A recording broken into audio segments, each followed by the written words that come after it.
Bayangin, kalian lagi nyangkul tanah, terus kalian ketemu sama benda ini. Kalian pasti mikir tuh, benda apa nih? Jadi, ini namanya fosil.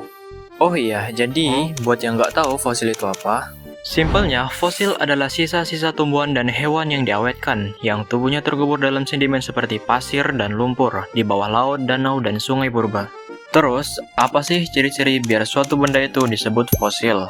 Nah, buat ciri-ciri fosil itu sendiri, yang pertama, fosil mempunyai bentuk yang mirip dengan tulang binatang atau sisa tumbuhan. Yang kedua, ukuran fosil lebih berat daripada tulang karena selama fosilisasi atau pembentukan fosil terjadi pergantian senyawa organik di dalam tulang dengan mineral-mineral di sekitar tempat pengendapannya. Lalu yang ketiga, warna fosil lebih gelap dari tulang atau tumbuhan segar karena telah mengalami proses fosilisasi yang panjang. Lalu yang keempat, fosil yang terendapkan di lingkungan sungai umumnya berwarna hitam dan sangat keras. Terus, gimana sih fosil itu terbentuk? Jadi, buat proses terbentuknya fosil, bakal kita ilustrasiin lewat dinosaurus. Untuk bagaimana dinosaurus bisa menjadi fosil, tahap pertama, seekor dinosaurus mati saat berenang di danau. Bagian-bagian berdaging dinosaurus tersebut membusuk, tetapi tulang-tulang kerasnya tetap utuh di dasar danau. Tahap kedua, sedimen menumpuk di atas sisa-sisa dinosaurus dan seiring waktu, lapisan sedimen tebal terakumulasi di atasnya melindungi tulang dinosaurus dari hewan pemakan bangkai.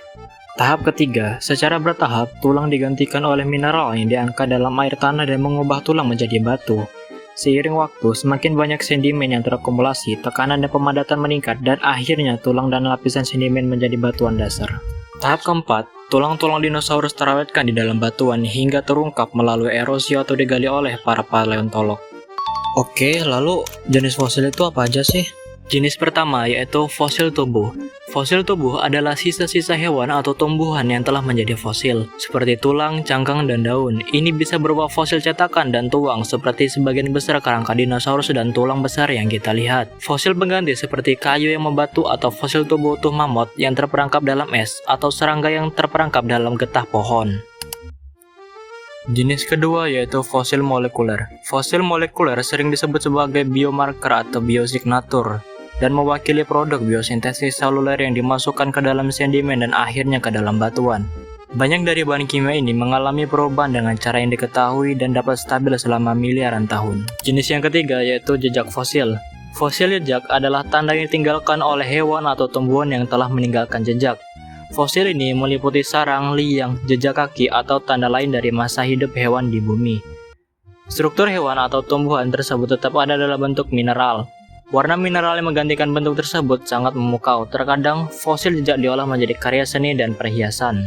Lalu, jenis keempat yaitu fosil karbon. Semua makhluk hidup mengandung unsur yaitu karbon. Ketika suatu organisme mati dan terkubur dalam sedimen, materi yang membentuk organisme tersebut akan terurai dan akhirnya hanya karbon yang tersisa. Lapisan tipis karbon yang tertinggal dapat memperlihatkan bagian-bagian halus organisme, seperti daun atau tumbuhan. Terus, manfaat fosil buat kita apa? Fosil memiliki beberapa manfaat bagi kita. Yang pertama sebagai sumber energi, yang kedua sebagai sumber bahan baku industri, yang ketiga sebagai sumber ilmu pengetahuan, dan keempat sebagai objek peristiwa. Jadi begitulah pembahasan tentang fosil. Semoga kalian memahami tentang apa yang kita bahas, dan terima kasih.